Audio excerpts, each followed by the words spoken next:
ഒരിക്കൽ കൂടെ നമുക്ക് ദൈവജനത്തിന് മുമ്പാകിരിപ്പാൻ സ്വർഗത്തിലെ ദൈവം നൽകിയ വിലയേറിയ സന്ദർഭത്തിനായി വിവിധ രാജ്യങ്ങളിൽ ഇരുന്നു കൊണ്ട് നാട്ടിൽ നിന്ന് വിദേശ രാജ്യത്ത് പോയവരെ എല്ലാവരും ചേർന്ന് ഇന്ന് സന്ധ്യയിൽ ഒരുമിച്ചായിരിക്കാൻ കർത്താവ് അവസരം നൽകിയതിനായി സ്തോത്രം. കർത്താവിന്റെ പേരിൽ സമൃദ്ധമായി അനുഗ്രഹിക്കുമാറാകട്ടെ. കർത്താദാസിനെ ഓർപ്പിച്ചതുപോലെ വീഡിയോ ഓൺ ചെയ്തിരിക്കുമ്പോൾ അത് എന്നെ സംബന്ധിച്ചൊരു വലിയ സന്തോഷമുള്ള കാര്യമാണ്. ഇതെല്ലാം ഓഫ് ചെയ്ത് വെക്കുമ്പോൾ പണ്ടാരോ പറഞ്ഞതുപോലെ നമ്മൾ ഈ സെമിത്തേരിൽ നിന്ന് സംസാരിക്കുമ്പോൾ തോന്നുന്നു എല്ലാം സെല്ലുകൾ മാത്രം. അപ്പോൾ അങ്ങനെ വരാതെ ജീവനോടെ കാണാൻ കഴിഞ്ഞ ദൈവത്തെ സ്തുതിക്കുന്നു. എല്ലാവർക്കും കൂടെ വാങ്ങനത്തെ അറിയിക്കുകയും ചെയ്യും. നമ്മളെ കഴിഞ്ഞ ക്ലാസ്സിൽ പറഞ്ഞ് അവസാനിപ്പിച്ച കാര്യത്തിൽ ഒന്ന് രണ്ട് പേർ ചെറിയ സംശയങ്ങളൊക്കെ ഉന്നയിച്ചിട്ടുണ്ട്. അതിന്റെ മറുപടി പറഞ്ഞിട്ട് ഞാൻ ഇന്നത്തെ വിഷയത്തിലേക്ക് വരാം. കഴിഞ്ഞ ആഴ്ചയിൽ ഞാൻ ക്ലാസ് അവസാനിപ്പിക്കുമ്പോൾ അബ്രഹാമിനോട് ദൈവം പല വാഗ്ദത്തങ്ങൾ നൽകി, പക്ഷെ അതൊന്നും നിവൃത്തിയാന്ന് കാണാൻ അബ്രഹാമിന് കഴിഞ്ഞില്ല. ഞാൻ മുൻപ് അത് പല മെസ്സേജിനകത്തൊക്കെ പറഞ്ഞിട്ടുണ്ട്. ക്ലാസ്സിൽ ഇത് ആദ്യമായിരിക്കുമെന്ന് മാത്രം.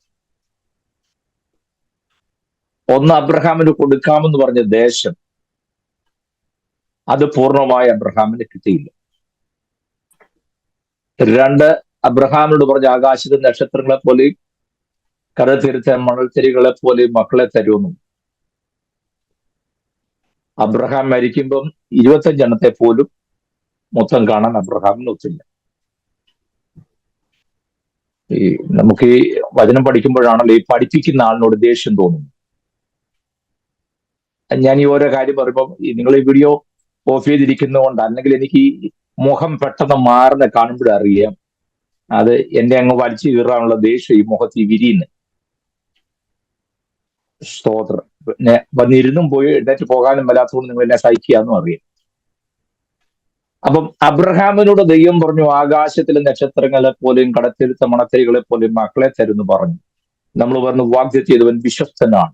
നിന്റെ ഈ ആയുസ്സിൽ നീ മരിക്കുന്നതിന് മുമ്പ്, നീ ഇവിടുന്ന് മാറ്റപ്പെടുന്നതിന് മുന്നമേ, എനിക്ക് ഈ പ്രവാചകന്മാരുടെ ശൈലി അറിയാൻ വയ്യാത്തതുകൊണ്ട് ആ വാക്കുകൾ കിട്ടുന്നില്ല. അപ്പം അത് കണ്ടിട്ട് നിന്നെ ഇവിടുന്ന് എടുക്കപ്പെടും. പുതിയ തലവും പുതിയ മണ്ഡലവും വ്യാപാരം ഇതെല്ലാം കൂടെ മിക്സ് ചെയ്ത് പറഞ്ഞെങ്കിൽ നമുക്കൊരു സുഖമുള്ളൂ. എനിക്ക് ഈ മണ്ഡലം വ്യാപാരം ഒന്നും വരാത്തതുകൊണ്ട് ഞാൻ പറഞ്ഞത് തെറിക്കത്തുമില്ല. എന്നാലും ഞാൻ പറയാം, നമ്മളെല്ലാം കേട്ടിരിക്കുന്ന അങ്ങനെയാണ്.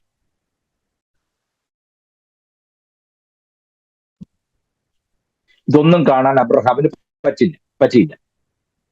അപ്പൊ പിന്നെ ദൈവം പറഞ്ഞ വാഗ്ദത്തം തന്നെ പോഷത്വമായിരുന്നു അല്ലല്ലോ. കൊടുക്കാന്ന് പറഞ്ഞ സ്ഥലം മുഴുവൻ ചാകുന്നതിന് മുമ്പ് കാണാൻ അബ്രഹാമിന് ഒത്തില്ല. മക്കളുടെ കാര്യം പറഞ്ഞു, ആകാശത്തിൽ നക്ഷത്രങ്ങളെ പോലെ മക്കളെ തരുമെന്നാ പറഞ്ഞത്. ഒരു 100 എണ്ണത്തെ പോലും കാണാൻ ഒത്തില്ല. അപ്പൊ പിന്നെ ഈ വാഗ്ദത്തം പറഞ്ഞതൊക്കെ വെറും വേസ്റ്റ് ആയിപ്പോയോ? കേട്ട അബ്രഹാമും അത് പറഞ്ഞ ദൈവവും രണ്ടുപേരും കാര്യം പറഞ്ഞതുപോലെ ചെയ്യുന്നതോ, അല്ലെങ്കിൽ അബ്രഹാമിന്റെ അവിശ്വാസം കൊണ്ട് ആ വാഗ്ദത്തം പ്രാപിക്കാൻ കഴിയാതെ പോയതോ ആണോ? ഇതൊന്നും അല്ല അതിന്റെ വിഷയം. ഞാനൊരു കാര്യം പറയാം, ശ്രദ്ധിച്ച് കേൾക്കണം. ആദ്യമേ വഴക്കിന് വരരുത്. ഞാൻ പറഞ്ഞത് കേട്ടിട്ട്.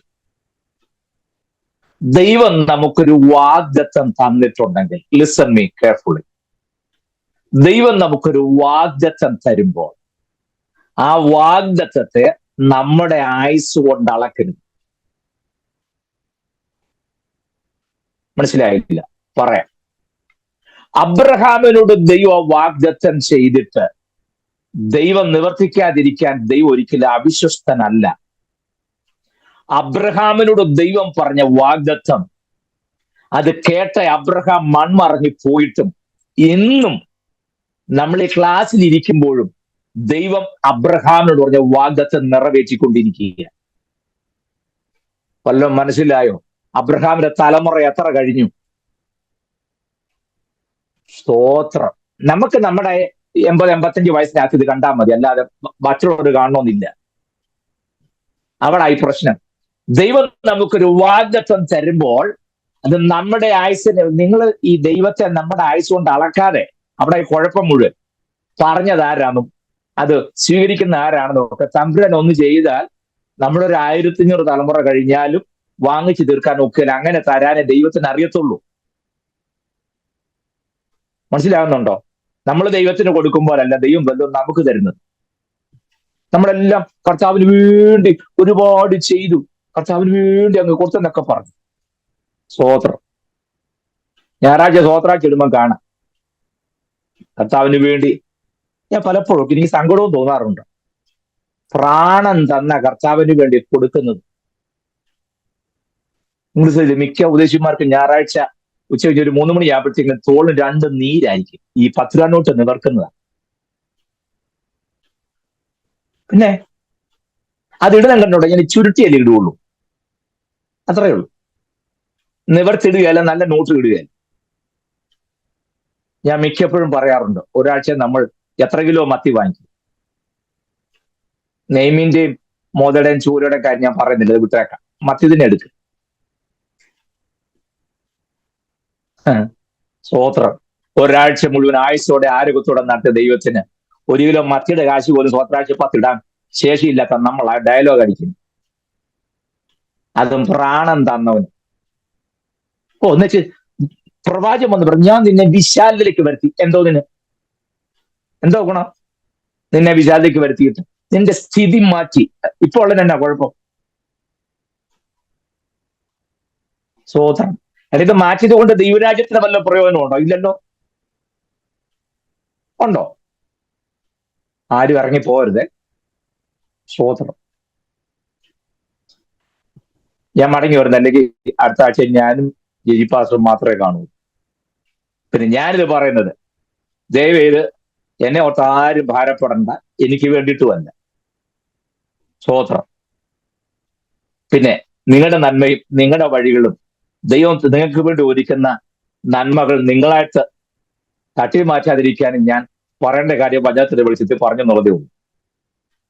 ബാക്കിയുള്ള കാര്യങ്ങൾ that is up to you, നിങ്ങളുടെ മേലിട്ടിരിക്കുന്നു. ഞാൻ മടങ്ങി വരും.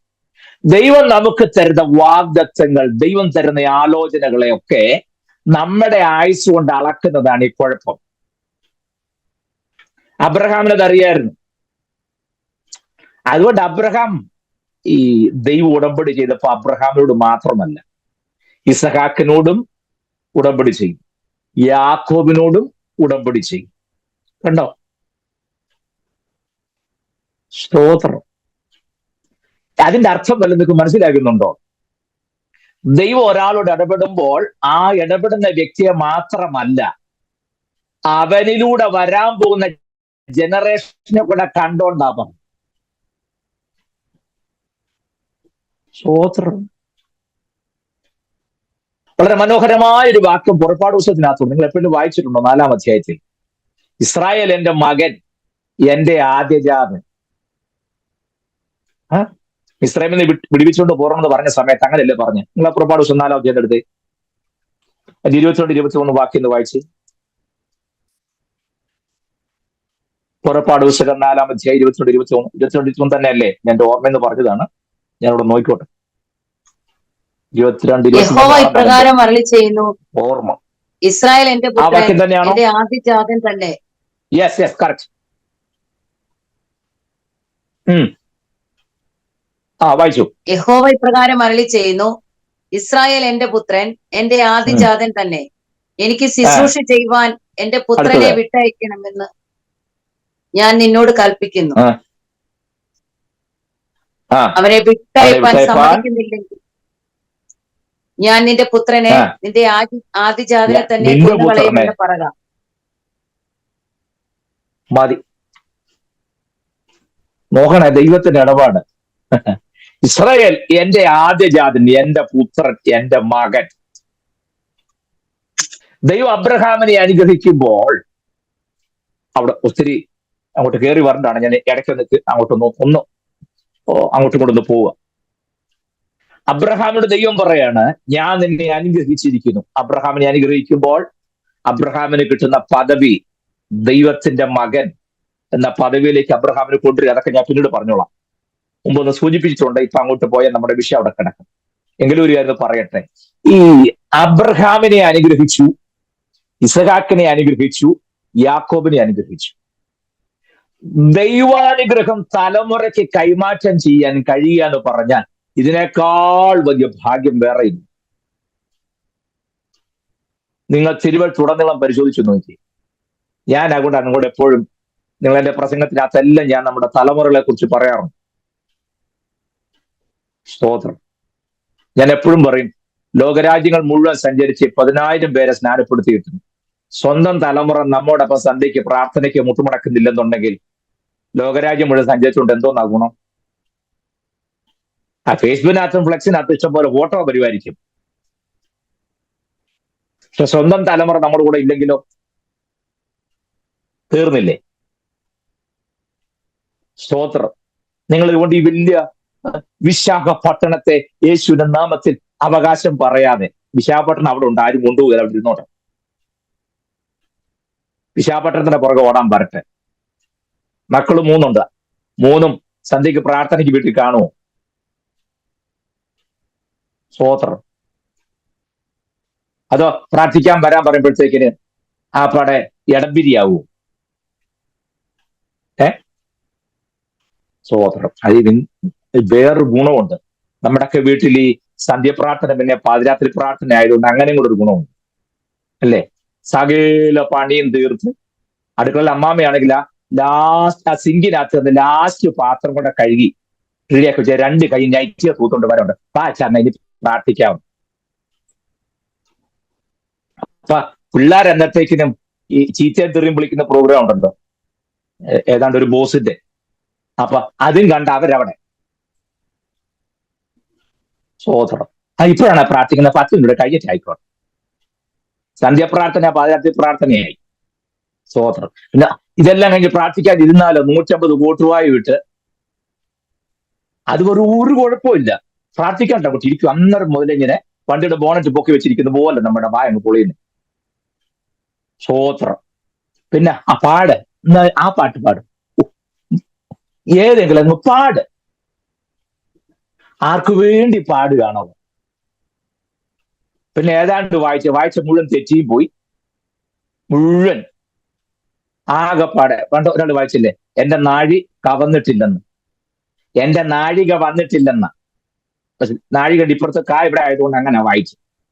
അപ്പൊ ആ ഭാഗത്തുള്ള ഒരിക്കൽ പോലും പോയിട്ടിരുന്നുള്ള തെളിവല്ല ഇതൊക്കെ. സ്തോത്രം. പിന്നെ പ്രാർത്ഥന കഴിയുമ്പം പിള്ളേരുടെ പരുവൊന്ന് കാണണം. അവർ 2-3 യാമം കഴിയും പ്രാർത്ഥന തീരുമ്പോഴത്തേക്കും. സ്തോത്രം. ഞാൻ പറഞ്ഞു വല്ല മനസ്സിലായോ? അബ്രഹാം ദൈവിക ദർശനമുള്ളവനായി ദൈവാനുഗ്രഹം പ്രാപിച്ചപ്പോൾ അബ്രഹാമിന്റെ priority goes to next generation. സ്തോത്രം. അബ്രഹാം പരാജയപ്പെടുത്ത ഇടത്തും തലമുറ ജയിക്കുന്നത് കാണാം. മനസ്സിലാകുന്നുണ്ട്? ഇസഹാക്ക് വിതച്ചു, 100 മേനി കൊയ്തു. സ്തോത്രം. വല്ലതും മനസ്സിലാകുന്നുണ്ടോ? ഇസഹാക്ക് പ്രാപിച്ച ദൈവാനുഗ്രഹം യാക്കോബിലേക്ക് കൈമാറ്റം ചെയ്യുക. നാം പ്രാപിച്ച ദൈവാനുഗ്രഹവും ദൈവിക വാഗ്ദത്തങ്ങളും അടുത്ത തലമുറയ്ക്ക് ബാറ്റൻ കൈമാറിയിട്ടേ പോകാവൂ. മനസ്സിലാകുന്നോ ഞാൻ പറഞ്ഞ കാര്യങ്ങൾ? പൗലോസ് താൻ പ്രാപിച്ചത് കൈമാറ്റം ചെയ്യാൻ താൻ ക്രിസ്തുയേശു ജനിപ്പിച്ച നിജപുത്രനായ തിമോഥെയോസ് ഉണ്ടായിരുന്നു. മോശ കളം വിട്ട് പോകുന്നതിന് മുമ്പ് ബാറ്റൻ യോശുവയ്ക്ക് കൈമാറ്റം ചെയ്തിട്ടാ പോയത്. സ്തോത്രം. കളം വിട്ട് പോകുന്നതിന് മുമ്പേ അടുത്ത തലമുറ കേൾപ്പിക്കാൻ വല്ലതും ഉണ്ടോന്ന് എന്റെ ചോദ്യം. Price the Lord. അല്ല, മനസ്സിലായോ? അപ്പോൾ അടുത്ത തലമുറയെ ദൈവം കാണുന്നത് എങ്ങനെയാ? ഞാൻ പകൽ ഈ ഭാഗം വായിച്ച് വലിയ സന്തോഷം തോന്നിപ്പോയി. പുറപ്പാട് 4-ാം അധ്യായത്തിൽ പറയുക, ഇസ്രായേൽ എന്റെ പുത്രൻ, എന്റെ ആദ്യജാതൻ. കണ്ടോ? ആദമിനെ കാണുമ്പോൾ അതിലൂടെ ആരെയൊക്കെ കണ്ടെന്നുള്ളത് ഞാനപ്പോ ആലോചിച്ച്. അബ്രഹാമിനെ കണ്ടപ്പോൾ അബ്രഹാമിലൂടെ ഇസഹാക്കിനെ, ഇസഹാക്കിലൂടെ യാക്കോബിനെ, യാക്കോബിയുടെ 12 തലമുറ, അവരിലൂടെ ഒരു വലിയ ജനാവലി, ഇവരെല്ലാം ദൈവം കണ്ടു. സ്തോത്രം. മനസ്സിലാകുന്നുണ്ടോ? ദൈവം നിന്റെ മേൽ ദൃഷ്ടി വെച്ചിട്ടുണ്ടെങ്കിൽ നിന്റെ ആയുസിനകത്ത് മാത്രം ഒതുങ്ങുന്ന ദൈവിക പദ്ധതി അല്ല ദൈവത്തിനുള്ളത്. Praise the lord. 75, 80, 90 വയസ്സിനകത്ത് ഒതുങ്ങുന്ന ദൈവപ്രവൃത്തി അല്ല.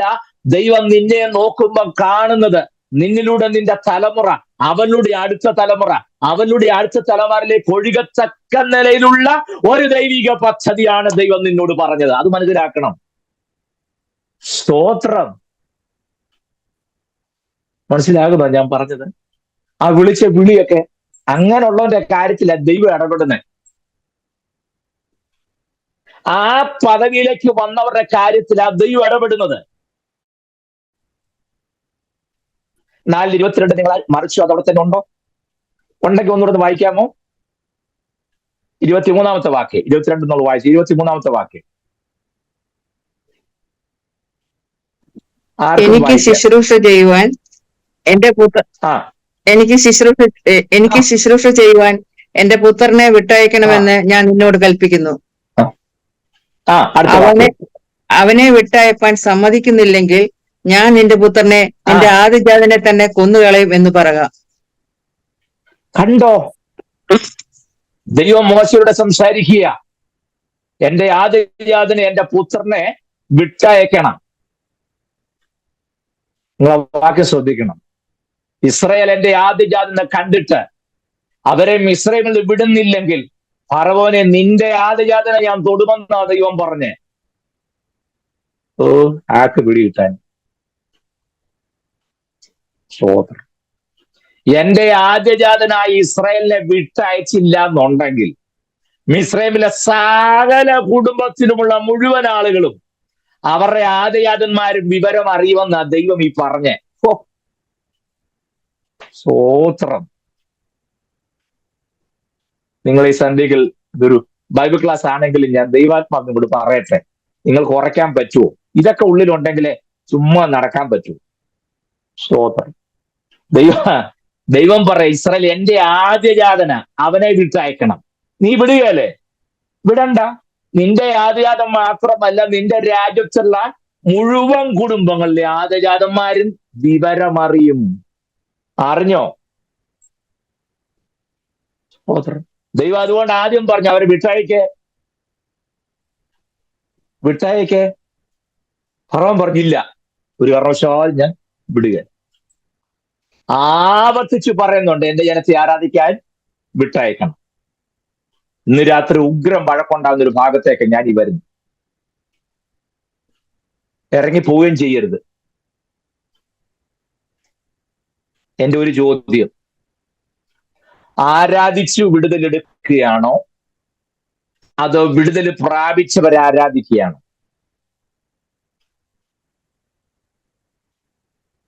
നമ്മൾ കേൾക്കുന്ന വഴി ആരാധനയിൽ ഭയങ്കര വിടുതലാണ്. വിടുതലിനുള്ള ഷോർട്ട് കട്ട് അല്ല ആരാധന. സ്തോത്രം. കേൾക്കുന്ന വഴി ഇന്നത്തെ വ്യാപാര ശക്തി, ഇപ്പൊ പിന്നെ ഈ ഇമ്പാർട്ടേഷൻ ഒക്കെ ആണല്ലോ, ഭയങ്കര ഇമ്പാർട്ടേഷൻ. ഞാനത് എനിക്ക് അവസരം വരുന്നുണ്ട്. അപ്പൊ ഇമ്പാർട്ടേഷൻ എന്താണെന്ന് ഞാൻ അന്നേരം പറയാം. അതോടെ ക്ലാസ്സിന്റെ കാര്യത്തിൽ തീരുമാനവും എന്നാലും വേണ്ടി. സ്തോത്രം. ഈ തിരുവഴുത്ത് വചനത്തെ അതേപടി ശോധന ചെയ്യണേ. പ്രകടനം കണ്ട് വീണു പോകരുത്. നിങ്ങൾക്കും അബദ്ധം പറ്റിയിട്ടുണ്ടെങ്കിൽ തിരുത്തണം. ആരാധിച്ചു വിടുതലെടുക്കുകയല്ല, വിടുതൽ പ്രാപിച്ചവനെ ആരാധിക്കാൻ പറ്റൂ. പുറപ്പാട് പുസ്തകം തുറന്നു, നിങ്ങളെല്ലാം മോഹം ആകപ്പാടെ കാലാവസ്ഥ കേന്ദ്രം പറഞ്ഞതുപോലെ ഭാഗികമായി മേഘാവൃതമായി പെട്ടെന്ന്. ആ മേഘാവൃതമായെങ്കിൽ അത് പെയ്തു തീരണമല്ലോ. പുറപ്പാട് പുസ്തകത്തിൽ 8-ാം അധ്യായം 2-ാമത്തെ വാക്യം വായിച്ച്.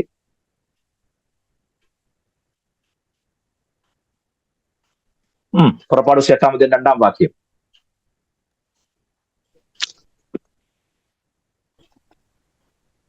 നീ അവരെ വിട്ടയപ്പാൻ സമ്മതിക്കയില്ലെങ്കിൽ ഞാൻ നിന്റെ രാജ്യത്തെയൊക്കെയും. 8-ന്റെ 2 വായിച്ചേ? അതെ, 8-ന്റെ 1-ഉം 2-ഉം. ഒന്നാമത്തെ വാക്യം വായിച്ചു. 1-ാമത്തെ വാക്യം മുതൽ. യഹോവ നദിയെ അടിച്ചിട്ട് 7 ദിവസം കഴിഞ്ഞപ്പോൾ മോശെ കൽപ്പിച്ചത്, നീ ഫറവോന്റെ അടുക്കൽ ചെന്ന് പറയേണ്ടത് എന്താ? യഹോവ ഇപ്രകാരം അരുളി ചെയ്യുന്നു, എന്നെ ആരാധിപ്പാൻ എന്റെ ജനത്തെ വിട്ടയക്കാം. നീ അവരെ വിട്ടയപ്പാൻ എന്നെ ആരാധിപ്പാൻ മതി മതി മതി മതി മതി മതി മതി മതി താങ്ക് യു. എന്നെ ആരാധിപ്പാൻ എന്റെ ജനത്തെ വിട്ടയക്കാം. നിങ്ങളെല്ലാം പുസ്തകത്തിൽ അങ്ങനെ ഉണ്ടോ? എല്ലാവരുടെയും പുസ്തകത്തിലുണ്ടോ അത്? എന്നെ ആരാധിപ്പാൻ എന്റെ ജനത്തെ വിട്ടയക്കാം. അപ്പൊ ആദ്യം നടക്കേണ്ടത് എന്താ? വിട്ടയക്കണം. വിട്ടയച്ചാൽ എന്തോ ചെയ്യാൻ പറ്റുള്ളൂ? ആരാധിക്കാൻ പറ്റൂ. ഞാൻ പറഞ്ഞല്ല, പുസ്തകത്തിലുള്ളതായി. നിങ്ങൾ എന്നെ കുറിച്ച് നോക്കാതെ. സ്തോത്രം. കണ്ണിഞ്ഞ് ബൾബ് പോലെ തള്ളി വരുന്നു. എന്നെ ആരാധിപ്പാൻ എന്റെ ജനത്തെ വിട്ടയക്കണം. അപ്പം വിട്ടയച്ചെങ്കിൽ എന്താ ചെയ്യാൻ പറ്റുള്ളൂ? ആരാധിക്കാൻ പറ്റൂ. ഇത് ഞാൻ പറഞ്ഞതല്ല, മോശൻ ദൈവം നമ്മളെ സംഭാഷണത്തിൽ ഫറവോനുമായുള്ള ഡീലിങ്സ് പറയുക. ഇനി 20-ാമത്തെ വാക്യം വായിച്ച അതേ അധ്യായം, മറിച്ചോ? പിന്നെ യഹോവ മോശയോട് കൽപ്പിച്ചത്, നീ നാളെ നന്നാ രാവിലെ എഴുന്നേറ്റ് ഫറവോന്റെ മുമ്പാകെ നിൽക്ക. അവൻ വെള്ളത്തിന്റെ അടുക്കൽ വരും. നീ അവനോട് പറയേണ്ടത് എന്തെന്നാൽ, യഹോവ ഇപ്രകാരം അരുളി ചെയ്യുന്നു, എന്നെ ആരാധിപ്പാൻ എന്റെ ജനത്തെ വിട്ടയക്കുക. പിന്നെയും പറയുന്നു, എന്നെ ആരാധിപ്പാൻ എന്റെ ജനത്തെ വിട്ടയക്കണം. വിട്ടയച്ചില്ലെങ്കിൽ അവർക്ക് ആരാധിക്കാൻ ഒക്കുകയില്ല. അപ്പൊ ആദ്യം വിട്ടയച്ചെങ്കിൽ എന്തോ പറ്റുള്ളൂ? ആരാധിക്കാൻ പറ്റൂ. 9-ാം അധ്യായത്തിന്റെ 1-ാമത്തെ വാക്യം വായിച്ചേ. 9-ന്റെ-1. യഹോവ പിന്നെയും മോശയോട് കൽപ്പിച്ചത്, നീ ഫറവോന്റെ അടുക്കൽ ചെന്ന് അവനോട് പറയേണ്ടത് എന്തെന്നാൽ, എബ്രായരുടെ ദൈവമായ യഹോവ ഇപ്രകാരം അരുളി ചെയ്യുന്നു, എന്നെ ആരാധിപ്പാൻ എന്റെ ജനത്തെ വിട്ടയക്കാം. എന്നെ ആരാധിപ്പാൻ എന്റെ ജനത്തെ വിട്ടയക്കാം. നീ വിട്ടയക്കാത്തോടത്തോളം കാലം എന്റെ ജനത്തിന് എന്തോ ചെയ്യാൻ പറ്റിയല്ല? ആരാധിക്കാൻ പറ്റിയല്ല. നമ്മൾ തിരിച്ചാ പറയുന്നത്. മിസ്രൈമിലായാലും കൊള്ളാം, ഏത് ദുനിയാവിലായാലും, നീ ആയിരിക്കുന്ന മണ്ഡലത്തിൽ നീ വ്യാപരിച്ച് ആരാധിച്ച് വിടുതലെടുത്ത് നീ പുറത്തു വരണമെന്ന് പറഞ്ഞാൽ നമ്മൾ ഈ ചാടുന്ന അവിടെ കിടന്ന് ചാടി കാലും കൈ ഉളുക്കാന്നുള്ളല്ലാതെ ആയുസ് വെളി വരാൻ ഒക്കത്തില്ല. അതുകൊണ്ട് ആരാധന അല്ല ആദ്യം നടക്കേണ്ടത് വിടുതല. വിടുതൽ പ്രാപിച്ചതിന് മാത്രമേ ആരാധിക്കാൻ പറ്റൂ. നമുക്കുള്ള പാട്ടും അങ്ങനെ. അപ്പോസ്തല രാത്രികാലെ ആരാധിച്ചപ്പോൾ ചങ്ങല പൊട്ടി ബന്ധിതരെല്ലാം മോചിതരായല്ലോ. എനിക്കറിയത്തില്ല ഏത് പുസ്തകത്തിൽ നിന്ന് കിട്ടിയത്. പൗലോസ് ശീലാസൻ കാരാത്തി കിടന്ന് ആരാധിച്ചതെല്ലാം പറഞ്ഞ് ബഹളം വെക്കുന്നത്. ഞാൻ തിരിച്ചും തിരിച്ചും നോക്കട്ടെ, അങ്ങനെ ഒരു വാക്യമേ കാണാനില്ല. എന്നോട് വഴക്കുണ്ടാക്കരുത്, വാക്കുണ്ടെങ്കിൽ എന്നെ എടുത്ത് കാണിക്കണം. അർദ്ധരാത്രിക്കോ പൗലോസ് ശീലാസും പ്രാർത്ഥിച്ചു, പാടി ദൈവത്തെ സ്തുതിച്ചു. അത്രയേ ഉള്ളൂ. നമുക്കിതെല്ലാം ഒന്നായതുകൊണ്ടാണ് ഇങ്ങനെയൊക്കെ തോന്നുന്നു. അപ്പൊ നമുക്ക് ആരാധന ഒന്ന് തന്നെയാണ്, പാട്ട് ഒന്ന് തന്നെയാണ്, സ്തുതി ഒന്ന് തന്നെയാണ്, സ്തോത്രം ഒന്ന് തന്നെയാണ്. ഞാൻ കഴിഞ്ഞ ദിവസം ഒരു മീറ്റ് ചെയ്തപ്പോ ചോദിച്ചു, ഈ സ്തുതിയും സ്തോത്രം നമ്മളെ വ്യത്യാസം എന്തെന്നാ? അതിനെന്താ അത്ര വ്യത്യാസം ഇരിക്കുന്ന? എല്ലാം ഒന്നാണോ? ഞാൻ ഒന്നും മിണ്ടിയില്ല. അപ്പോഴേ ഞാൻ കബഡി മടക്കി. അതുപോലും നമുക്കറിയത്തില്ല. എല്ലാം കൂടെ അവിയൽ പോലാക്കി സ്തുതി എന്ന് പറഞ്ഞാൽ എന്താ, സ്തോത്രം എന്ന് പറഞ്ഞാൽ എന്താ, ഒന്നും അറിയത്തില്ല. എല്ലാം വെച്ചങ്ങ് അലക്കുക. അത് ഞാൻ പിന്നെ എപ്പോഴും പറയാം. എല്ലാം കൂടി ഇപ്പോഴേ പറഞ്ഞെന്തായാലും ശരിയാകുമല്ലോ. 2 ദിവസം അതും ചിന്തിച്ചുകൊണ്ട് നടക്കും. അങ്ങനെയാലും ഇത് മനസ്സിനകത്തുനിന്ന് കയറട്ടെ. സ്തോത്രം ഞാൻ പറഞ്ഞ മനസ്സിലാകുന്നുണ്ടോ? അവിടെ പൗലോസ് ശീലാസ് ആരാധിച്ചൊന്നുമില്ല. ഒരു പാട്ട് പാടി ദൈവത്തെ സ്തുതിച്ചു, പ്രാർത്ഥിച്ചു. That is not worship. അത് ആരാധനയല്ല. എന്നോട് വഴക്കുണ്ടാക്കേണ്ട, അത് ആരാധനയല്ല. വഴക്കുണ്ടാക്കിയാൽ വർഷിപ്പ് എന്ന സബ്ജക്ട് തന്നെ 2 പ്രാവശ്യം ഞാൻ ക്ലാസ് എടുക്കേണ്ടതായിട്ട് വരും. അതോടെ ഏറെക്കുറെ തീരുമാനമാവുകയും ചെയ്യും. അതുകൊണ്ട് ഞാൻ അങ്ങോട്ട് പോകുന്നില്ല. സ്വതന്ത്രം ഇങ്ങനെയും അങ്ങ് ഒരു വ്യക്തി പോകാൻ ഒക്കെങ്കിൽ ആയിക്കോട്ടെ നോക്കിയിരിക്കുക. ഞാൻ ഇപ്പം വലിയ കുഴപ്പമില്ലാതെ കാറ്റ് ശകലം കുറവാളുടെ വണ്ടി ഉരുണ്ടുകൊണ്ട് പോകുന്നുണ്ട്. അങ്ങനെ മുറിലട്ടെ. ഞാനായിട്ട് ഇനി അത് നിർത്താനായിട്ട് ശ്രമിക്കുന്നില്ല. മനസ്സിലാകുന്നുണ്ടോ? പക്ഷെ ആരാധനയ്ക്കകത്ത് പാട്ടുണ്ട്, ആരാധനയ്ക്കകത്ത് സ്തുതിയുണ്ട്, ആരാധനയ്ക്കകത്ത് സ്തോത്രമുണ്ട്. പക്ഷെ ഇതൊന്നും ആരാധനയല്ല. ആരാധനയ്ക്കകത്ത് ഇതുണ്ടെന്നുള്ള സത്യമാണ്. ആരാധിക്കുന്നത് ചെയ്യുമെന്നുള്ളത് സത്യമാണ്. പക്ഷെ ദയവായി ആരാധന ഈ 3 ഐറ്റത്തിനകത്ത് നിങ്ങൾ ചങ്ങലക്കിട്ട് അതിനകത്ത് കൂട്ടരുത്. സ്തോത്രം. That is beyond that. അല്ലെങ്കിൽ എത്ര അപ്പുറമാ പ്രിയരെ ആരാധന. സ്തോത്രം. ദൈവം വെച്ച് നമുക്ക് മറ്റൊരു സന്ദർഭത്തിൽ വചനാടിസ്ഥാനത്തിൽ ഇപ്പൊ കാണുന്ന പ്രകടനം വെച്ചുകൊണ്ടല്ല, വേദോസത്തിന്റെ അടിസ്ഥാനത്തിൽ വേദപുസ്തകം എന്ത് പറയുന്നു എന്ന് മാത്രം. ഞാൻ ഓരോ തിയോളജി പുസ്തകവും നോക്കിയിട്ടല്ല, ഒരു ടെക്സ്റ്റും നോക്കിയിട്ടല്ല. ഞാൻ ഒരു കാലത്തിന്റെ എല്ലാം പുറകെ വല്ലാതെ ഓടിയ ആളായിരുന്നു. സ്തോത്രം. തിയോളജി പുസ്തകങ്ങളുടെ ആവശ്യം പോലെ ഇപ്പോൾ ഒരു കാലത്ത് ഇംഗ്ലീഷ് ബുക്സ് ഒക്കെ എനിക്ക് ഭയങ്കര ഭ്രാന്താണ്.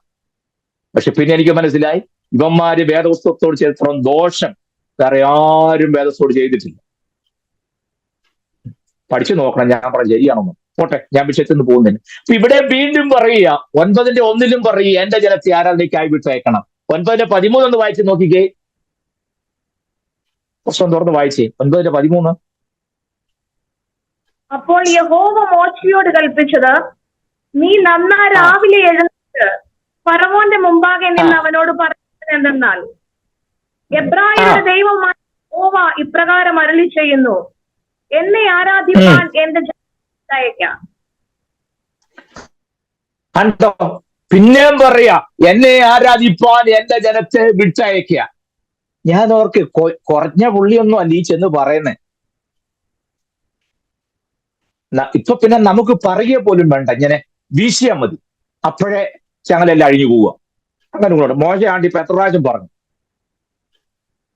കുറവൻ അനങ്ങുന്നില്ലെന്ന് മാത്രം അവന്റെ ഹൃദയം കടനപ്പെടുന്നേ ഉള്ളൂ. പിന്നെ ഇപ്പോഴത്തെ ആൾക്കാരുടെ കയ്യിൽ പറ്റുന്ന ടൂൾസ് ഒക്കെ ഉണ്ട്, അങ്ങനെ ഒരു ഗുണമുണ്ട്. അവർ ചെന്നാൽ മതി.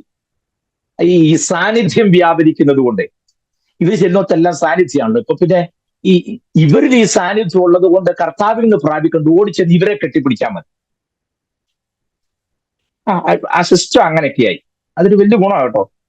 നമ്മൾ കാശ് മുടക്കി ഇനി കർത്തൃ സന്നിധി പോകുന്നതും വേണ്ട, ഇത് വ്യാപരിക്കുന്ന ആൾക്കാരെ ചെന്ന് പിടിക്കുക, എല്ലാം കൂടെ ചുറ്റും നിന്ന് പിടിക്കുക. അതിന് പറ്റിയ ഒരാൾ ഞങ്ങളുടെ കുഴഞ്ചലിലൊക്കെ ഉണ്ട്. ഞാൻ പിന്നീട് വേണമെങ്കിൽ പേര് സഹിതം പറയാം. എനിക്കിപ്പോ ഏതായാലും ആ വീട്ടിൽ നല്ല റേഷനൊക്കെ തരുന്നത്. സ്തോത്രം. എനിക്കൊരു റേഷൻ കാർഡ് ഉണ്ട്, അതുകൊണ്ട് അതിനകത്ത് അത്യാവശ്യം അരി ഗവൺമെന്റ് തരുന്നുണ്ട്. അതുകൊണ്ട് എന്റെ കഞ്ഞി ആരും മുടക്കുന്നുള്ള പേടിയൊന്നും എനിക്കില്ല. സ്തോത്രം. അത്ര ആയിക്കോട്ടെ, നിങ്ങളെ ഇപ്പോഴെ ഞാൻ തല്ലി വാട്ടുണ്ടല്ലോ എന്ന് വിചാരിച്ച് മിണ്ടുന്നില്ല. ഞാൻ പറഞ്ഞത് ശ്രദ്ധിച്ചേ. വീണ്ടും വീണ്ടും പറയുക, എന്റെ ജനത്തെ ആരാധനയ്ക്കായി വിട്ടയക്കണം. 13-ാമത്തെ വാക്യം ഒന്ന് വായിച്ചേ. സോറി, 9-ാമത്തെ വായിച്ചത്. 7-ാമത്തെ വാക്യം, 3-ാം വാക്യമുള്ള വായിച്ചത്. 7-ാം വാക്യം ഒന്ന് വായിച്ചേ. ഫറവോൻ ആളയച്ചു, ഇസ്രായേലിയുടെ മൃഗങ്ങൾ ഒന്നുപോലും ചത്തില്ല എന്ന്, എങ്കിലും ഫറവോന്റെ ഹൃദയം കഠിന. 9:13. അപ്പോൾ യഹോവ മോശയോട് കൽപ്പിച്ചത്, നീ ഇന്ന് രാവിലെ എഴുന്നേറ്റ് ഫറവോന്റെ മുമ്പാകെ നിന്ന് അവനോട് പറയേണ്ടത് എന്തെന്നാൽ, എബ്രായരുടെ ദൈവമായ യഹോവ ഇപ്രകാരം അരുളി ചെയ്തു, എന്നെ ആരാധിപ്പാൻ എന്റെ ജനത്തെ വിട്ടയക്കാം. തന്നെ 10:3 ഒന്ന് വായിച്ചേ. ബാക്കിയെല്ലാം ആദ്യം വായിക്കാം, ബാക്കി പിന്നെ വിശദീകരിക്കാമല്ലോ. അങ്ങനെ മോശയും അഹരോനും ഫറവോന്റെ അടുക്കൽ ചെന്ന് അവനോട് പറഞ്ഞത് എന്തെന്നാൽ, എബ്രായരുടെ ദൈവമായ യഹോവ ഇപ്രകാരം അരുളി ചെയ്തു, എന്റെ മുമ്പാകെ നിന്നെ തന്നെ താഴ്ത്തുവാൻ എത്രത്തോളം മനസ്സില്ലാതിരിക്കും. എന്നെ ആരാധിപ്പാൻ എന്റെ ജനത്തെ വിട്ടയക്കാം. എന്നെ ആരാധിപ്പാൻ എന്റെ ജനത്തെ വിട്ടയക്കുക. 7-ാമത്തെ വാക്യം.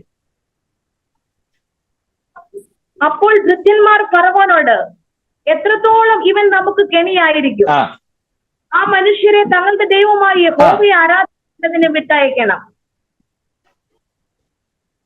കണ്ട, അവരെ വിട്ടയക്കണം. 12:32 വായിച്ചേ. വിട്ട രീതി എങ്ങനെ? നിങ്ങൾ പറഞ്ഞതുപോലെ നിങ്ങളുടെ ആടുകളെയും കൂടെ കൊണ്ടുപോയിക്കൊള്ളും, എന്നെയും അനുഗ്രഹിക്കും എന്ന് പറഞ്ഞു. മിസ്രയീമ്യർ ജനത്തെ നിർബന്ധിച്ചു ദേശത്ത് നിന്ന് അയച്ചു. ഞങ്ങൾ എല്ലാവരും മരിച്ചു പോകുന്നു എന്ന് അവർ. അതുകൊണ്ട് ജനം ഇപ്പം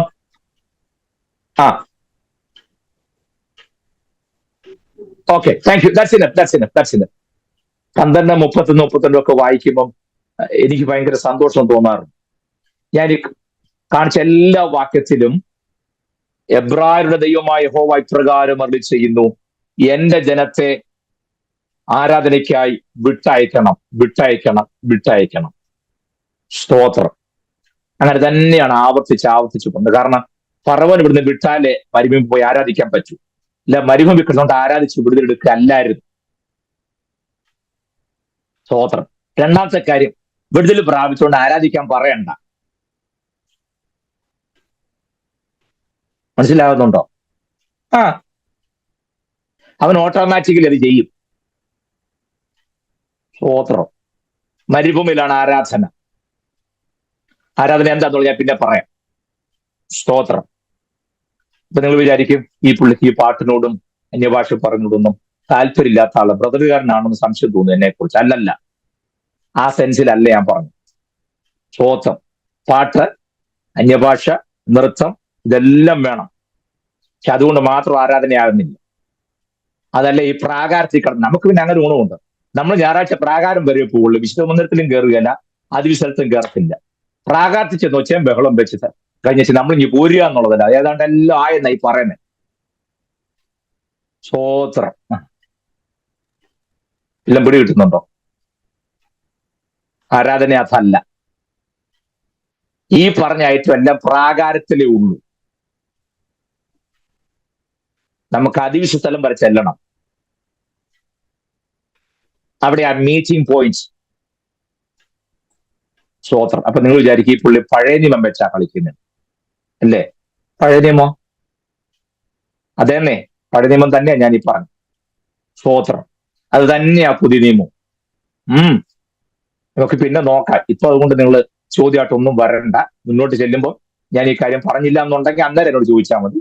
ഉറപ്പാ. സ്തോത്രം. കർത്താവ് ഒരിക്കൽ പറഞ്ഞു, ഞാൻ തന്നെ വഴിയും സത്യവും ജീവനുമാകും. ഞാൻ എന്നോട് ചോദിക്കട്ടെ, വാസ്തവത്തിൽ ഈ വാക്യത്തിന്റെ അർത്ഥം നിങ്ങൾക്ക് മനസ്സിലാക്കുന്നു? ഈ വാക്യം വെച്ചുകൊണ്ട് എത്രയോ ആളുകളെ പ്രസംഗിക്കുന്ന ഞാൻ കേട്ടിട്ടുണ്ടെന്നറിയാമോ? വഴി എന്ന് പറഞ്ഞാൽ എന്താണ്? ജീവൻ എന്ന് പറഞ്ഞാൽ എന്താണ്? സത്യം എന്ന് പറഞ്ഞാൽ എന്താണ്?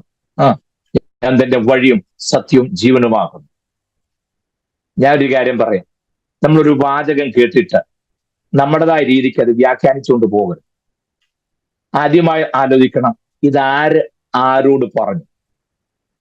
പറഞ്ഞ വ്യക്തി ആരാണ്? ലിസണേഴ്സ്, കേൾവിക്കാരാരാണ്? അവരതിനെ എങ്ങനെ മനസ്സിലാക്കി? ഈ പദം കൊണ്ട് അവരെന്താണ് അർത്ഥമാക്കുന്നത്? ഇങ്ങനെ കേൾക്കുമ്പോൾ അവരെന്താണ് ഗ്രഹിക്കുന്നത്? അവിടാണ് നമുക്ക് വചനത്തിന്റെ റൂട്ടിലേക്ക് പോകുമ്പോൾ കാര്യം മനസ്സിലാക്കും. കേട്ട ശിഷ്യന്മാർക്ക് വഴി എന്ന് പറഞ്ഞാൽ എന്താണെന്നറിയാം. മനസ്സിലാകുന്നുണ്ടോ? സത്യം എന്ന് പറഞ്ഞാൽ എന്താണെന്ന് അവർക്കറിയാം. ജീവൻ എന്ന് പറഞ്ഞാൽ എന്താണെന്ന് അവർക്കറിയാം. വഴി എന്നതുകൊണ്ട് യഹൂദൻ അർത്ഥമാക്കുന്നത് പ്രാകാരമാണ്. സത്യം എന്നതുകൊണ്ട് അവൻ അർത്ഥമാക്കുന്നത് വിശുദ്ധ മന്ദിരമാണ്. ജീവൻ എന്നതുകൊണ്ട് യഹൂദൻ അർത്ഥമാക്കുന്നത് അതിവിശ സ്ഥലത്തെയാണ്.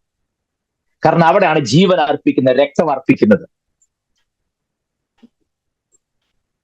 നിൻരുതിരമതേനാൽ പ്രതിഷ്ഠിച്ച ജീവ പുതുവഴിയാ നിന്നടിയാർക്കു പിതാവിൻ സന്നിധ വന്നിടമേ സതതം. മനസ്സിലാകുന്നുണ്ടോ?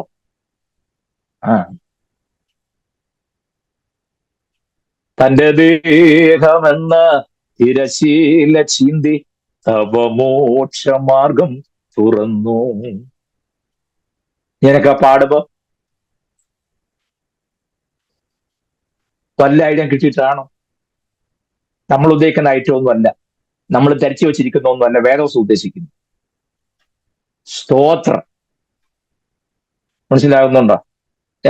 ഇന്നലെ എന്റെ അധ്യാപകനുമായിട്ട് അല്പം നേരം ഫോണിൽ സംസാരിപ്പാൻ ഈ അവസരം തന്നു. ഓരോരോ കാര്യങ്ങള് സംസാരിച്ചപ്പോ അദ്ദേഹം എന്നോട് ചോദിച്ചു, ക്രിസ്ത്യൻ അല്ലെ ക്രിസ്ത്യാനി എന്നുള്ള പദത്തെ കുറിച്ച് വല്ല ഐഡിയ ഉണ്ട്? No idea.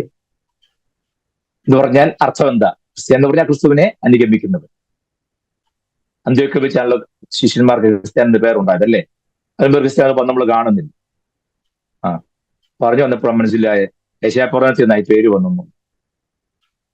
എന്നോട് ചോദിച്ചു എപ്പോഴെല്ലാം കണ്ടായിരുന്നു? ഞാൻ പറഞ്ഞു എന്റെ പൊന്നു സാറേ ഇന്ന് വരെ കണ്ടില്ലെന്നു. സ്തോത്രം. പോട്ടെ, ഞാൻ ആ ഭാഗത്തേക്ക് പോരാട്ടില്ല. എന്ന് പറഞ്ഞതുപോലെ ഈ നമ്മൾ ഉദ്ദേശിക്കുന്നതൊന്നും അല്ല പലപ്പോഴും പുസ്തകം അർത്ഥമാക്കുന്നത്. ഞാനൊന്ന് മടങ്ങി വരിക. നോക്കിക്കേ, ആവർത്തിച്ച് പറഞ്ഞു, എന്റെ ജനത്തെ ആരാധനയ്ക്കായി വിട്ടയക്കണം. വിടുതൽ പ്രാപിച്ചുകൊണ്ട് ആരാധിക്കാൻ പറയണ്ട, അവൻ അത് ചെയ്യും. മനസ്സിലാവുന്നുണ്ടോ? നിശ്ചയമായിട്ട് അവന് ചെയ്യും. പിന്നെ അത് ചെയ്യുന്നില്ല എന്നുണ്ടെങ്കിൽ നമ്മൾ ബഹളം വെക്കണ്ട, കക്ഷി ഇപ്പോഴും അകത്താണ്, ഓർത്തുണ്ടാ മതി. ഈ വരുന്നത് തന്നെ ഇത് ആരാധിക്കാനായിട്ടും സ്തോത്രം പറയാനും സാക്ഷി പറയാനായിട്ടും ഒക്കെ അല്ല വരുന്നത്. ഞാൻ സഭായത്തിന് പോണ ആൾക്കാരുടെ കാര്യം പറഞ്ഞത്, പള്ളി പോണവരുടെ കാര്യം, യോഗത്തിന് പോണവരുടെ കാര്യമല്ല പറഞ്ഞു, സഭായത്തിന് പോണവരുടെ കാര്യം പറഞ്ഞു. ഇതിനകത്തെല്ലാം വ്യത്യാസമുണ്ട്, അതുകൊണ്ടായി പറഞ്ഞു. ഞായറാഴ്ച ആരാധനയല്ല, ഞായറാഴ്ച നമുക്ക് വിശുദ്ധ സഭായോഗമാവും. മുമ്പ് അങ്ങനെയൊക്കെ പറയുള്ളായിരുന്നു സഭായോഗം. ഇപ്പം സഭ എന്നൊക്കെ പറയുമ്പോൾ ഒരു ഓക്വേർഡ്നെസ്, അതൊക്കെ ഒരു ഇന്നൊക്കെ മീറ്റിംഗ് ഉണ്ടെന്ന് പറയുകയാണെങ്കിൽ ഒരു സുഖം. ഞാൻ സാധാരണ അങ്ങനെ പറയാറില്ല. കോട്ടേജ് മീറ്റിംഗ് ആണെങ്കിൽ ഇപ്പൊ പിന്നെ കുടുംബ പ്രാർത്ഥന പറഞ്ഞ ഇഷ്ടമല്ല, കോട്ടേജ് മീറ്റിംഗ് പറഞ്ഞ് അങ്ങനെ പറഞ്ഞാലേ വരുവുള്ളല്ലോ, ഞാൻ സഹിച്ചേക്കാം. പക്ഷെ ഞായറാഴ്ച ആരാധന ഞാൻ പറയല്ലേ, മീറ്റിംഗ് എന്ന് പറയല്ല, വിശുദ്ധ സഭായോഗം, വിശുദ്ധന്മാരുടെ സഭ കൂടുന്ന യോഗം. അവിടെ പലതും നടക്കണം. മനസ്സിലാകുന്നുണ്ടോ? ജീവിതം മുഴുവനും ആരാധനയാക്കി മാറ്റിയ വിശുദ്ധന്മാർ ഒരുമിച്ച് കൂടുന്ന സമ്മേളനമാണ് വിശുദ്ധ സഭായോഗം. അതിന്റെ സുഖമൊന്ന് വേറെ. അത് ഇന്നിപ്പോ ഈ കാണിക്കുന്ന പേക്കൂത്തും കാര്യങ്ങളൊന്നും അല്ല. അവരൊരുമിച്ച് കൂടുമ്പോൾ ഒരാൾക്ക് പ്രബോധനം, ഒരാൾക്ക് വെളിപ്പാട്, ഒരാൾക്ക് വിവിധ ഭാഷകൾ, മറ്റൊരാൾക്ക് ഭാഷകളുടെ വ്യാഖ്യാനം, മറ്റൊരാൾക്ക് വിവേചനപരം, മറ്റൊരാൾക്ക് രോഗശാന്തി. ഇതെല്ലാം നടക്കും വിശുദ്ധന്മാരുടെ സമ്മേളനത്തിൽ. അങ്ങനെയൊക്കെ ആരും ഞാനിതെല്ലാം കണ്ടിട്ടുണ്ട്. അത് കണ്ടു വളർന്നുകൊണ്ടായിരിക്കാം എനിക്ക് ഇപ്പോഴത്തെ കാര്യങ്ങൾ അങ്ങോട്ട് പിടിക്കാത്തത്. ഞാൻ പറഞ്ഞ നിങ്ങൾക്ക് പണ്ടാ മനസ്സിലായല്ലോ. ഇനി ഏതായാലും ഇപ്പം ചാകുന്നോണ്ട് പറയുന്നത് മാറാനും പോകുന്നില്ല, മാറ്റാനും ഉദ്ദേശമില്ല. സ്വോത്രം. ഞാൻ പറഞ്ഞത് പിടി കിട്ടുന്നെന്ന് തോന്നുന്നു. പിന്നെ അങ്ങനെ അവരെല്ലാവരും ഒരുമിച്ച് കൂടി സഭായത്തിൽ പങ്കെടുത്ത് തിരുമേശയിലൊക്കെ പങ്കുകൊണ്ട്, അല്ലേ, എന്തോ ഒരു സന്തോഷമാണെന്നറിയാമോ ആ സഭായോഗം. തിരുമേശ പങ്കുകൊണ്ട് എല്ലാവരും ഒരുമിച്ച് വിശുദ്ധ ചുംബനമൊക്കെ കൊടുത്ത് മാറാനാഥ എന്ന് പറയരുതേ, മാറാനാഥ എന്നല്ല, മാറാൻ ആധ എന്നാ പറയണ്ടേ. നമ്മൾ ഒരുമിച്ചാക്കി മാറാനാഥ എന്ന് പറഞ്ഞു, അങ്ങനെയല്ല, മാറാൻ ആധ എന്നാ ഉറക്കെ പറയുമായിരുന്നെന്ന്, അല്ലേ? അതൊരു പ്രത്യേക ഒരു ഊഷ്മളത ഉണ്ടായിരുന്നു. ഇനിയിപ്പോ ചുംബനം കൊടുക്കണ്ട, കണ്ടാൽ തന്നെ എന്തിനു കൊടുക്കാൻ എനിക്കറിയത്തില്ല, കണ്ടിട്ടില്ല. ഈ മുഖത്ത് മുട്ടിക്കൽ ഇതിലേ കൂടെ പോവുക. അപ്പോഴേ നമുക്കറിയാം ഇത് എന്തെങ്കിലും കാണിക്കണമെന്ന് ഓർത്താൻ കാണിക്കുന്നതാണ്. പക്ഷെ മുമ്പ് അങ്ങനല്ല. സ്തോത്രം. വിശുദ്ധന്മാർ തമ്മിലുള്ള കൂട്ടായ്മ ബന്ധവും, അല്ലേ? അപ്പൊ പഴയ പാട്ടൊക്കെ ഒന്ന് പാടുമായിരുന്നു. വിശുദ്ധരുടെ സംസർഗം, പാടാത്ത കിരീടം, ചൊല്ലിക്കൂടാത്ത ആനന്ദം, അതെത്ര ശോഭിതം, ഇന്നും എന്നേക്കും വേർപിരിയാതെ ക്രിസ്തുവിൻ കൂടെ പാർക്കും നമ്മളെല്ലാം, ഇന്നും എന്നേക്കും വേർപിരിയാതെ ക്രിസ്തുവിൻ കൂടെ പാർക്കും നമ്മളെല്ലാം. ഈ പാട്ടൊക്കെ പാടിയ ലാസ്റ്റ് പാടുന്നത്, ഇന്ന് പാടുന്നത് കേട്ടാ നിന്നെയും കൊല്ലും ഞാനും ചാകുന്ന ഒരു പാട്ടാണ്. ആ ഡ്രമ്മെല്ലാം അങ്ങോട്ട് വാരിയിട്ട് അടിച്ച്, ഗിറ്റാറിന്റെ വള്ളിയും പൊട്ടിച്ച്, കീബോർഡും കൊണ്ട് അവനും മറിഞ്ഞു വീണ് എന്തെല്ലാം പേക്കൂത്താ കാണിക്കുന്നു. പോട്ടെ, ഞാൻ മടങ്ങി വരുന്നു. ഞാൻ പറഞ്ഞതേ, ഈ ദൈവസാന്നിധ്യം അനുഭവിക്കുന്നവർക്ക്, അല്ലെങ്കിൽ ഇത് കണ്ടിട്ടും അങ്ങനെയുള്ള ശിക്ഷണത്തിലൊക്കെ വന്നുകൊണ്ടായിരിക്കാം എത്ര കേട്ടാലും എനിക്കൊരു മാറ്റം വരാത്തെന്ന് എനിക്ക് തോന്നുന്നു. സ്വോത്രം. ഏതായാലും ഞാൻ അങ്ങനത്തെ ഒരു ഫ്രെയിമിനകത്തങ്ങ അങ്ങനെ തന്നെയാണ്. ഇനിയിപ്പോ അത് മാറാൻ വലിയ പാടാ. പോട്ടെ, ഞാൻ പറഞ്ഞൊരു കാര്യം മനസ്സിലായോ? ആവർത്തിച്ചു പറയുകയാണ്, എന്റെ ജനത്തെ ആരാധനയ്ക്കായി വിട്ടയക്കണം. കാരണം അവൻ എന്റെ ആദ്യജാതൻ. വാഗ്ദത്തം കൊടുത്ത ദൈവം അബ്രഹാമിനെ മാത്രമല്ല കണ്ടത്, അബ്രഹാമിനെ മകനാക്കി കണ്ടതുപോലെ തന്നെ അബ്രഹാമിനോട് ജനിക്കുന്ന എല്ലാത്തിനെ ആ ഒരേ കാറ്റഗറിപ്പെടുത്തി ആ ദൈവം കണക്കാക്കിയ. സ്തോത്രം. അവിടെ നമ്മളും നമ്മുടെ തലമുറകളെ സംബന്ധിച്ച് അല്പം ഗൗരവമുള്ളവരായിരിക്കും. മനസ്സിലാകുന്നുണ്ടോ? ഞാൻ മുമ്പേ പറഞ്ഞതുപോലെ കളം വിട്ടു പോകുന്നതിന് മുമ്പ് ബാറ്റൺ കൈമാറാൻ തലമുറ റെഡിയാക്കിയിട്ടേ പോകാം. ജീവിതത്തിൽ ഏറ്റവും വലിയ നേട്ടം എന്ന് പറഞ്ഞാൽ തലമുറയെ നേടുന്നത്. അതിനൊക്കെ വലിയ നേട്ടമൊന്നുമില്ല. സ്വോത്രം. ഇത് ഞാനും നീ എനിക്ക് ഇന്ന് കുടുംബം എന്ന് പറയാനുള്ള കപ്പാസിറ്റി വേണം. തമ്പുരാൻ ചോദിക്കോ നീ ദുബായി ചെന്ന് കടലിൽ എത്ര പേരെ സ്നാനപ്പെടുത്തിയെന്ന്? ചോദിക്കുകയല്ല. പമ്പയാറ്റിൽ എത്ര പേരെ മുക്കിയെന്ന് ആരും ചോദിക്കത്തില്ല. സ്വോത്രം. തമ്പുരാൻ അത് ചോദിക്കരുത്. പക്ഷെ തലമുറ എന്തെങ്കിലും ചോദിക്കും, അത് ചോദിക്കും. ആ അവിടെ നമ്മള് രക്തഞ്ചയം ഗ്ലോറി പറഞ്ഞാൽ കാര്യം നടക്കുകയല്ല. Price the Lord. മനസ്സിലാകുന്നുണ്ടോ? അതുകൊണ്ട് നമുക്ക് ജീവിതത്തിൽ ചെയ്തെടുക്കാൻ ഏറ്റവും വലിയ ദൗത്യം അതാണ്.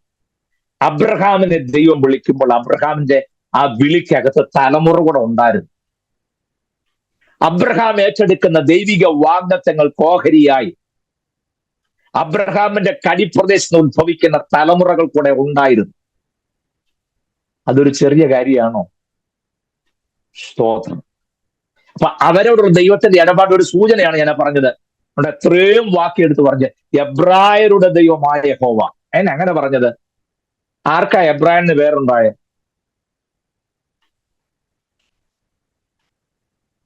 ആദ്യമായിട്ട് പേരുണ്ടാകുന്ന ആർക്കാ? അബ്രഹാമിന്. എപ്പം? അബ്രഹാം യൂഫ്രട്ടീസ് നദി കടന്നപ്പോൾ. കണ്ടോ? എബ്രായൻ, നദിക്ക് അക്കരയുള്ളവൻ, അക്കരക്കാരൻ എന്നല്ല അതിനർത്ഥം തന്നെ.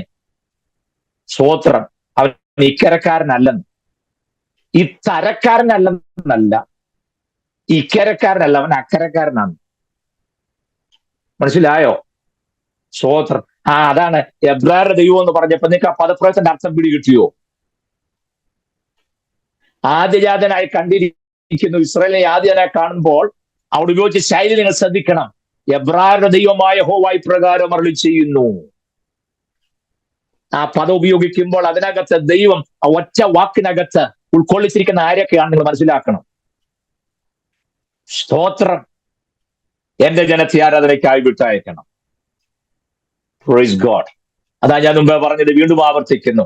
ആ വിടുതൽ പ്രാപിച്ചുകൊണ്ട് ആരാധിക്കാൻ പറയണ്ട, അവൻ ഓട്ടോമാറ്റിക്കലി ആരാധിച്ചിരിക്കും. സൗഖ്യം കിട്ടുന്നോട് നടന്നു നോക്കാൻ പറയണ്ട. അങ്ങനെ വല്ലതും പുസ്തകത്തിലുണ്ടോ? ഇന്നുകൂടെ അങ്ങനെയല്ല. സ്റ്റേജിൽ കയറി അവനെ കൊണ്ട് എന്തെല്ലാം പ്രകടന കാണിക്കുന്നല്ലേ. കാലിന് മുട്ടിന് വേദന ഉണ്ടായിരുന്ന ഒരു വ്യക്തിക്ക് വേണ്ടി പ്രാർത്ഥിച്ച് സൗഖ്യമാണ്. ഉടനെ പിന്നെ 200 മീറ്റർ ഓട്ടം സ്റ്റേജിൽ.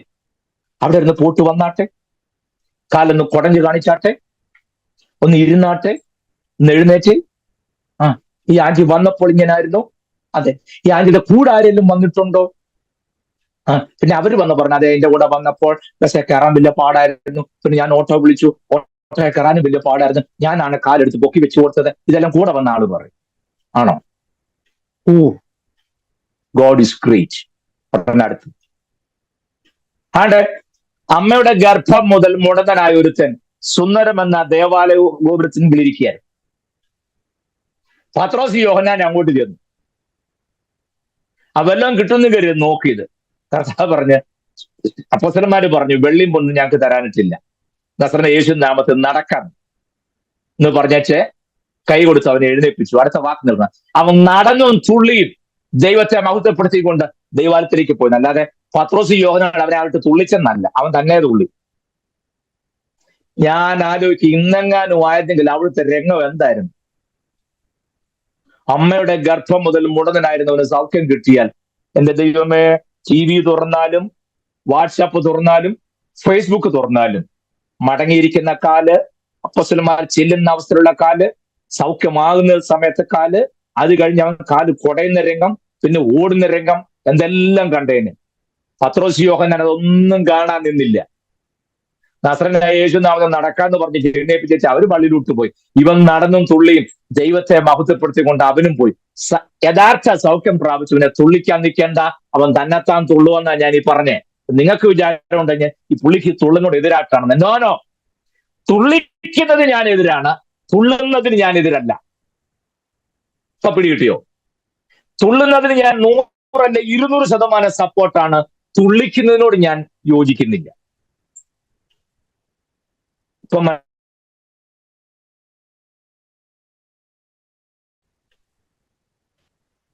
ആ മനുഷ്യന് സൗഖ്യം കിട്ടിയിട്ട് അവനെ കൊണ്ട് ഒരു ഡെമോൺസ്ട്രേഷൻ കാണിക്കാതെ പത്രോസ് യോഹന്നാനും പോയെന്ന് പറഞ്ഞാൽ, ഞാൻ ആലോചിക്ക ആ ഒറ്റ സംഭവത്തോടു കൂടെ ഇന്നത്തെ ദേവദാസന്മാര് പറയുമ്പോലെ ആ പത്രോസിന് യോഹന്നാന്റെ എന്താ ഞാൻ മ്യൂട്ടാണോ?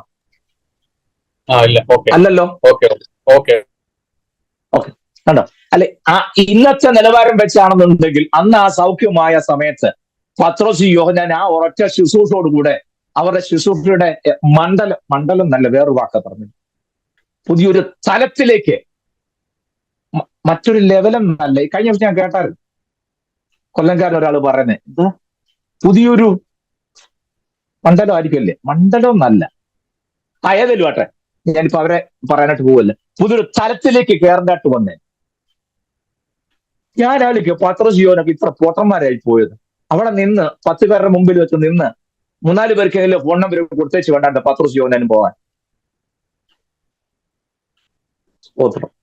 പിന്നെ ഇന്നുള്ളവരെല്ലാം കൃപയാൽ ഇവർക്കെല്ലാം ഉള്ളതിന്റെ 3 ഇരട്ടി കൃപയുള്ളവരായതുകൊണ്ട് ഞാൻ ദൈവത്തെ സ്തുതിക്കുന്നു. നിങ്ങൾക്ക് വിചാരമുണ്ട് ഈ പുള്ളി തുടങ്ങിയപ്പോൾ പോലെ മറ്റുള്ളവരെ വിമർശിക്കും. അല്ല പ്രിയരെ, ഇവിടെയൊക്കെ മഹത്വം ആർക്ക് പോകുന്നുള്ളതാണ് എന്റെ വിഷമം. അല്ലാതെ എനിക്ക് ഈ വ്യക്തിയോടൊന്നും യാതൊരു വൈരാഗ്യം ഉണ്ടായിട്ടില്ല. അവരെനിക്കൊരു ദ്രോഹം ചെയ്തിട്ടില്ല, ഒരു രൂപ എന്നോട് കടവും വാങ്ങിച്ചിട്ടില്ല, ഞാൻ അവർക്കും കൊടുക്കാനില്ല. ഞാൻ അതല്ല പറഞ്ഞത്. ദൈവത്തിന് കിട്ടേണ്ട മഹത്വം മനുഷ്യൻ എടുക്കുമ്പോൾ വാക്യം മറന്നുപോകും, എന്റെ മഹത്വം മറ്റാർക്കും വിട്ടുകൊടുക്കയില്ല. സ്തോത്രം. ലൂസിഫറിന്റെ പണി നമ്മളായിട്ട് ചെയ്തെടുക്കരുത്. ദൈവത്തിന് കിട്ടേണ്ട മഹത്വം നമ്മൾ കവർന്നെടുക്കാൻ തുടങ്ങിയാൽ നമ്മുടെ നാശത്തിന് നാന്ദി കുടിക്കേണ്ട കാര്യമാണെന്നുള്ള കാര്യം മറക്കരുത്. സ്തോത്രം. ഞാൻ മടങ്ങി വരുന്നു. അബ്രഹാമിന് ദൈവം വാഗ്ദത്തം കൊടുത്തപ്പോൾ ദൈവം അബ്രഹാമിനെ അനുഗ്രഹിച്ചു. അതിലൂടെ ഇസഹാക്കിലൂടെ യാക്കോബിനെ, ഞാൻ നിന്നെ അനുഗ്രഹിക്കും, നീ ഒരു അനുഗ്രഹമായിരിക്കും എന്ന് പറഞ്ഞാൽ വല്ലം പിടികിട്ടിയപ്പോ, നിന്നിൽ ഭൂമിയിലെ സകല വംശങ്ങളും അനുഗ്രഹിക്കപ്പെടും. കണ്ടോ? അനുഗ്രഹത്തിന്റെ ഒരു സബ്സ്റ്റേഷൻ പോലെ, സബ്സ്റ്റേഷൻ ആണെന്ന് ഞാൻ പറഞ്ഞില്ല, ഇന്നാൾ അതിന്റെ പേര് വഴക്കുണ്ടാക്കിക്കൊണ്ട് വരരുത്. സബ്സ്റ്റേഷൻ പോലെ എന്നാ ഞാൻ പറഞ്ഞത്. അബ്രഹാമിനെ ദൈവം നിർത്തിയേക്കുക.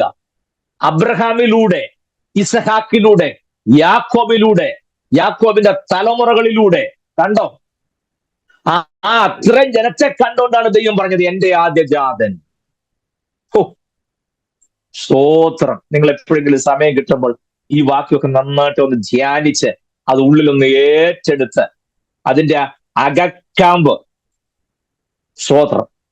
അതുകൊണ്ട് ദൈവം അവരെ, ഈ ഇസ്രായേൽ മക്കൾ മിസ്രൈമിൽ നിന്നും കനാനിലേക്ക് പോവുമല്ലായിരുന്നു, ദൈവം അവരെ കൊണ്ടുപോവാൻ. അബ്രഹാമും കനാനിലേക്ക് തന്നെ വന്നതല്ല, ദൈവം അവനെ നടത്തിക്കൊണ്ട് വരികയായിരുന്നു. പിടികിട്ടുന്നുണ്ടോ? തന്നെ പോവുകയല്ല, ക്യാപ്റ്റനായിട്ട് ഒരാള് മുൻപിലുണ്ടായിരുന്നു. മനസ്സിലായോ? നടത്തിപ്പുകാരൻ മുമ്പിലുണ്ടായിരുന്നു. ഇസ്രായേലിന്റെ കാര്യത്തിലായാലും ശരി, അബ്രഹാമിന്റെ കാര്യത്തിലായാലും ശരി, നടത്താൻ, നയിക്കാൻ ഒരാൾ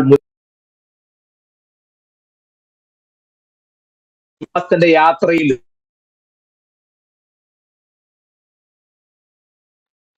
പോകേണ്ട വഴി കാണിച്ചു തരുന്ന അബ്രഹാം.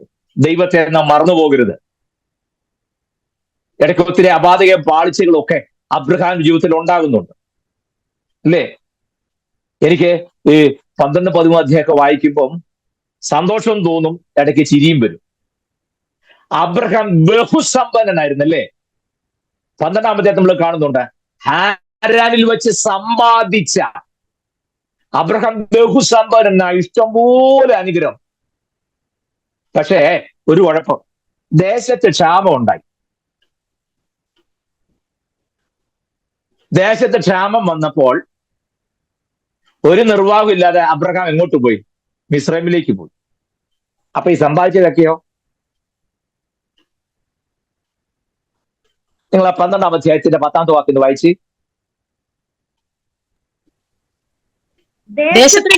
ഒരു കാര്യം ചെയ്യാം, ഒരു മിനിറ്റ് ഞാൻ കണക്ട് ചെയ്യാൻ വേണ്ടി 12:7 മുതൽ ഒന്ന് വായിച്ച്. 12:7 മുതൽ യഹോവ അബ്രാഹാമിന് പ്രത്യക്ഷനായി, നിന്റെ സന്തതിക്ക് ഞാൻ ഈ ദേശം കൊടുക്കുമെന്ന് അരുളി ചെയ്തു. തനിക്ക് പ്രത്യക്ഷനായ ആ. യഹോവയ്ക്ക് അവൻ അവിടെ ഒരു യാഗപീഠം ആ. പണിതു. അവൻ അവിടെ അവിടെ ഒരു നിന്ന് യാഗപീഠം പണിതു. അവൻ അവിടെ ആ. നിന്ന് ബഥേലിന് കിഴക്കുള്ള മലയ്ക്ക് പുറപ്പെട്ടു. ബഥേൽ പടിഞ്ഞാറും ആ. ഹായ് കിഴക്കുമായി ആ. കൂടാരമടിച്ചു. അവിടെ അവൻ യഹോവയ്ക്ക് ഒരു യാഗപീഠം പണിതു. പിന്നെ യഹോവയുടെ നാമത്തിൽ അവിടെ നാമത്തിൽ ആരാധിച്ചു. യാഗപീഠം പണിതു, യഹോവയുടെ നാമത്തിൽ ആരാധിച്ചു. മുമ്പ് ഞാൻ പറഞ്ഞതൊക്കെ ഒന്ന് മനസ്സിൽ വെച്ചോണേ. യാഗപീഠം പണിത് യഹോവയുടെ നാമത്തിൽ ആരാധിച്ചു. അത് പിന്നെ ആരാധന എന്നുള്ള കാര്യം നമുക്ക് ദൈവം അത് ഒന്ന് മനസ്സിലാക്കണമല്ലോ. അപ്പൊ ഞാൻ ഇതുകൊണ്ട് എടുത്തോളാം. അതിന് അടുത്ത വാക്ക്. അബ്രാം പിന്നെയും തെക്കോട്ട് യാത്ര ചെയ്തുകൊണ്ടിരുന്നു. എന്നിട്ടോ ദേശത്ത് ക്ഷാമം ഉണ്ടായി. ദേശത്ത് ക്ഷാമം കഠിനമായി തീർന്നത് കൊണ്ട് അബ്രാം മിസ്രൈമിൽ ചെന്ന് അവിടേക്ക് പോയി. മതി, ബാക്കി കാര്യം നമുക്കറിയാം. മതി മതി മതി മതി താങ്ക് യു. എന്റെ ചോദ്യം, അബ്രഹാം ബഹുസമ്പന്നനൊക്കെ അല്ലേ? ദേശത്തെ ക്ഷാമം വന്നപ്പോ എന്നാ കുഴപ്പം? ഒറ്റ കാര്യം ഞാൻ പറയാം. അബ്രഹാമിന് ഇഷ്ടം പോലെ സമ്പാദിക്കാനൊക്കെ പറ്റിയെങ്കിലും ഒറ്റ ക്ഷാമത്തിൽ തീർന്നത്. ഇല്ല, മനസ്സിലാകുന്നുണ്ട്? ഹാരാനിൽ വെച്ച് സമ്പാദിക്കുന്നതൊക്കെ ഷൂ ആയി പോവും. ഒറ്റ ക്ഷാമം കൊണ്ട് തീർന്നു. സ്വോത്രം. എങ്ങനെയുണ്ട്? നീ എല്ലാം വിട്ടു പോരണമെന്ന് പറഞ്ഞപ്പോ പുള്ളി ഒരു വഴിക്ക് പോണതല്ലേ, അവരെല്ലാം തരുമെന്ന് പറഞ്ഞാലും നമ്മുടെ കയ്യിലും വേണ്ട ഒരു ശകലം. അങ്ങനെ കൊണ്ടുവന്ന ക്യാഷായിട്ട് വേണ്ട, കാർഡായിട്ട് ഇട്ടാ മതി. പക്ഷെ ഇപ്പൊ കാർ ഇവിടെ വർക്ക് ചെയ്യുന്നില്ല. എല്ലാം പിടി കിട്ടുന്നുണ്ടോ? ഹാരാനിൽ വെച്ച് സമ്പാദിച്ചതൊക്കെ ഒറ്റ ക്ഷാമത്തിൽ തീരും. അബ്രഹാം മിസ്രൈമിലേക്ക് പോയി. അവിടെ ചെന്നപ്പോൾ ഉണ്ടായ കുഴപ്പടി എല്ലാം നിങ്ങൾ ബാക്കി ഇപ്പം വായിച്ചു കേൾപ്പിക്കുന്ന അത്ര ശുഭതയായിട്ട് തോന്നിയില്ല. അതുകൊണ്ടാണ് ഞാൻ അത്ര മതിയെന്ന് പറഞ്ഞു. വായിച്ചാലും കുഴപ്പമൊന്നുമില്ല. അവിടെ ചെന്നു. പിന്നെ പറവോന് വേറെ ഏണ്ടൊക്കെ തോന്നി. അപ്പൊ പിന്നെ ആത്മാവിൽ നിറഞ്ഞ അബ്രഹാമിന് വേറെ പലതും പറയേണ്ടതായിട്ട് വന്നു. ഇതെന്റെ സിസ്റ്റർ എന്നാ പറഞ്ഞു. എങ്ങനെയുണ്ട്? കണ്ടോ? കുഴഞ്ഞു പോയോ അവിടെ? പിന്നെ എനിക്ക് അബ്രഹാമിന് ഭയങ്കര സന്തോഷമുണ്ട് കേട്ടോ.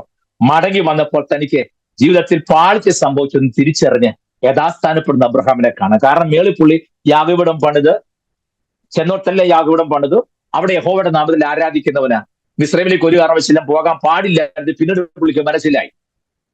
അതുകൊണ്ട് മടങ്ങി വന്നപ്പോൾ തന്നെ എവിടെ യാഗപീഠം പണിതോ അവിടെ വന്ന് യഥാസ്ഥാനപ്പെടുന്ന 13-ാം അധ്യായത്തിന്റെ 1 മുതൽ വായിക്കുമ്പോൾ ഇങ്ങനെ അബ്രാമും ഭാര്യയും അവളതൊക്കെയും അവനോട് ലോത്തും മിസ്രൈമിൽ നിന്ന് പുറപ്പെട്ട് തെക്കേ ദേശത്ത് വന്നു.